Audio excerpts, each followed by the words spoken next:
సరిగ్గా ఈ ఘటన జరిగి ఏడాది పూర్తవుతుంది. అయినప్పటికీ దీపక్, అరుణ్ కుమార్‌కి సంబంధించి తల్లిదండ్రులు తమ కుమారుని మరణం వెనుక అనేక అనుమానాలను వ్యక్తం చేస్తున్నారు. వివరాల్లోకెళ్తే భీమవరానికి చెందిన దీపక్, అరుణ్ కుమార్ స్థానికంగా చిన్నపాటి పని చేసుకుంటూ ఉంటాడు. అయితే ఆ రోజు సాయంత్రం ఇంటికొచ్చే క్రమంలో అనుమానాస్పదంగా ఒక యాక్సిడెంట్ అని అవడంతో తమ తల్లిదండ్రులకు స్నేహితులు ఫోన్ చేసి చెప్పారు. అయితే తల్లిదండ్రులు కూడా హాస్పిటల్‌కి వెళ్లి చూడగా తమ కుమారునికి సంబంధించి తలవైపు వెనక భాగంలో పెద్దగా గాయం కావడంతో ఆసుపత్రిలో వైద్యం జరుగుతుంది. అయితే 2 రోజుల తర్వాత దీపక్ కుమార్ మరణించాడు. అయితే దీపక్ కుమార్ మరణం వెనక చాలా అనుమానాలు ఉన్నాయంటున్నారు తల్లిదండ్రులు. తల్లిదండ్రులు ఉన్నారు, వారిని అడిగి తెలుసుకుందాం. దాదాపు మీ కుమారుడు మరణించి సంవత్సరం కావస్తుంది.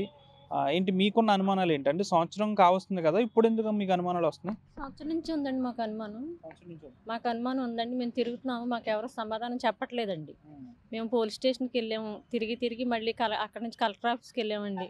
మాకు తగిన న్యాయం ఎవరు చేయట్లేదండి. అనుమానం ఎందుకంటే ఆ పిల్లలు నలుగురు 4 రకాలుగా చెబుతున్నారండి. మాకు అది అనుమానం. అంటే ఆళ్ళందరూ ఇది ఘటన అనేది ఏంటి అసలు? ఈ సంవత్సరం దాదాపు సంవత్సరం పూర్తవుతుంది. మీ అబ్బాయి ఎక్కడి నుంచి ఎక్కడికి వస్తున్నాడు? ఈ ఘటన ఎక్కడ జరిగింది? ఏం జరిగింది అసలు? షాప్ దగ్గర నుంచి ఇంటికొస్తున్నాడండి. ఎక్కడి నుంచి షాప్? వర్మ హాస్పిటల్ రోడ్‌లో షాప్ అండి. నేను ఫోన్ చేశాను. ఫోన్ చేస్తే వచ్చేస్తున్నానమ్మా అన్నాడు. ఇంటికొచ్చే క్రమంలో జరిగిందండి. ఇంకా ఇంటికి రాలేదు. ఒక ఎంత టైం అవుతుందండి ఇప్పుడు? 9:45 నిమిషాలు అవుతుందండి.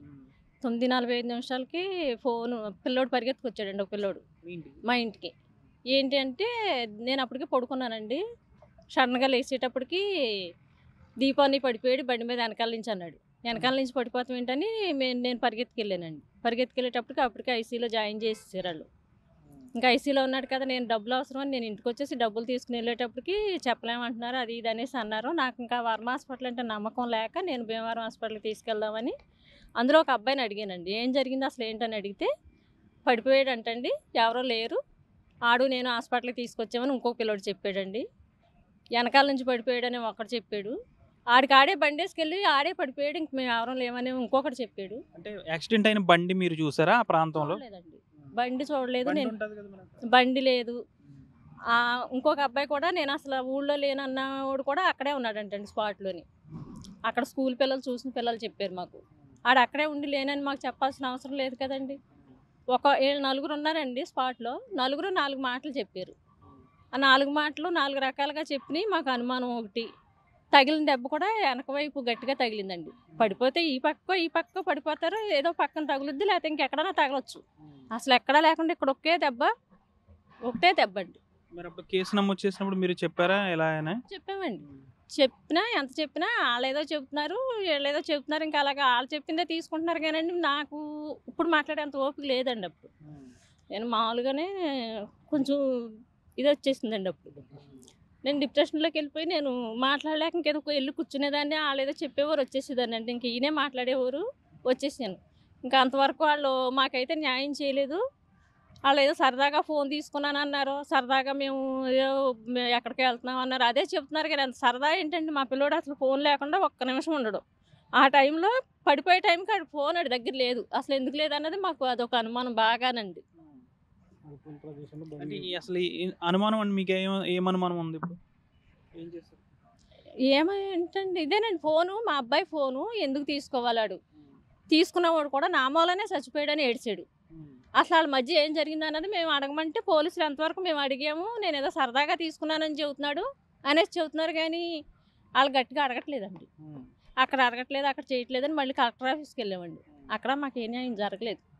ఆ అనుమానం అనుమానంగానే మా బాధలాగానే ఉండిపోతుందండి మాకు. అందుకని మీకు చెప్తున్నాను. అంటే పోలీస్ స్టేషన్‌లో పోలీసులు ఏం చెప్పారు? సరదాగా తీసుకున్నానన్నాడు ఫోన్ అని చెబుతున్నారండి. అసలు ఫోన్ తీసుకుంటాం ఏంటని గట్టిగా అడగాలి కదండీ. మేము అడిగామంటున్నారు అంతేగాని మమ్మల్ని ఎదురుపెట్టి అడగడం చేయడం అలాంటిది ఏం లేదు. అడిగాము సరదాగా తీసుకున్నాం అంటే అన్నాడు. ఇప్పుడు మీ అబ్బాయి అక్కడ ఎక్కడైనా పడిపోతే గనక చుట్టుపక్కల ఎవరో ఒకరు చూస్తారు. లేదంటే అక్కడ ఎవరైనా ఏదైనా మనకి తెలుస్తది అక్కడ. పడిపోతే ఏమన్నా బండికి సంబంధించిన పార్ట్‌లు అవి ఒకటి ఇరిగిపోవడం జరుగుతది. అయేమైనా ఉన్నాయా? అయ్యేమి లేవండి అసలు. అక్కడ ఎవరైనా చెప్పారా ఇక్కడ యాక్సిడెంట్ అయిందని ఏమన్నా? అసలు ఎవరు చెప్పలేదండి. ఎవరో గొడవ పడ్డారని చెప్పారండి. అక్కడ స్థానికులు. అక్కడ పక్కోళ్ళని అడిగితే కుర్రోళ్ళు గొడవ పడ్డారు. ఎవరోలే అని మేము అనుకున్నాము. తీరా చూస్తే ఇలాగ పలానోళ్ళ పిల్లోడు అంటే మాకు ఆ ఏరియా అంతా తెలుసున్న వాళ్ళేనండి. తెలుసున్న వాళ్ళే కదా మన పిల్లోడు అనుకోలేదు. గొడవ పడుతుంటే ఎవరో అనుకున్నామని చెప్పారండి.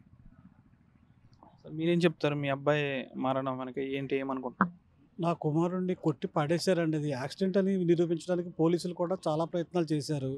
ఆ ప్రదేశంలో మా బంధువులు తీసిన ఫోటోలు కూడా ఇక్కడ నా దగ్గర ఉన్నాయి.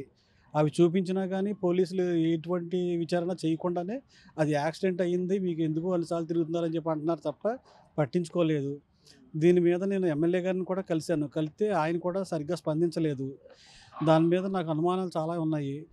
పడిపోయిన ప్రదేశంలో బండి కానీ ఆడి ఫోన్ కానీ ఏమీ నాకు లభ్యం అవ్వలేదు. తర్వాత కొన్ని సేకరించుకున్నాను.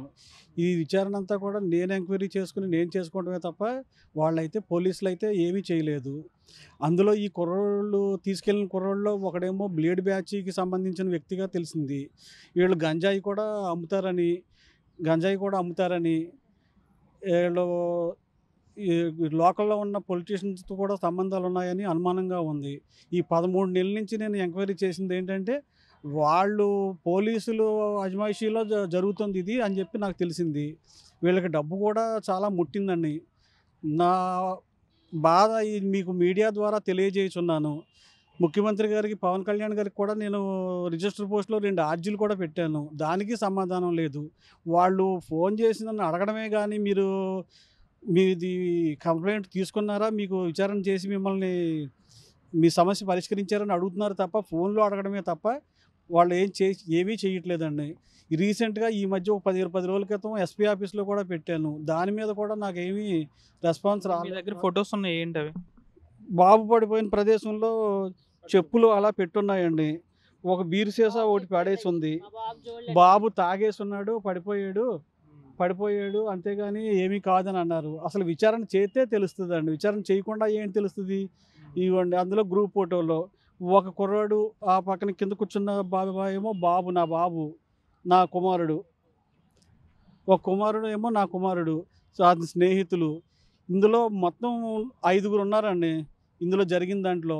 అందులో 2 స్థానికంగాను మన వార్డులో ఉన్న వాళ్ళే, 3 బయట వాళ్ళ నుంచి వచ్చారు, పొరుగు నుంచి అక్కడికి కాపురం వచ్చారు. వాళ్ళని విచారణ చేయండి అని అంటే ఎవరిని విచారణ చేయకుండానే మేము చూసేసాము అంటున్నారు.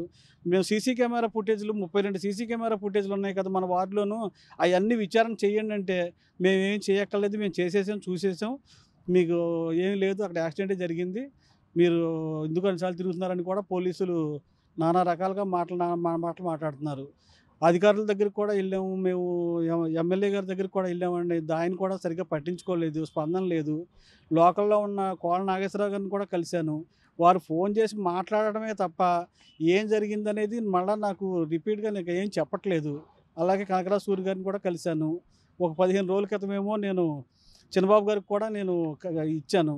వీళ్ళందరూ చెప్పేది ఏంటంటే దెబ్బ తగిలింది, వెనకాల ఎందుకు తగులుతుందని మా అనుమానం, యాక్సిడెంట్ అని చెప్పి వాళ్ళు అంటున్నారు. దీని మీద తగిన సిఐడి ఎంక్వైరీ చేసి తగు న్యాయం నాకు చేయండి. నేను 13 నెలల నుంచి తిరుగుతున్నాను.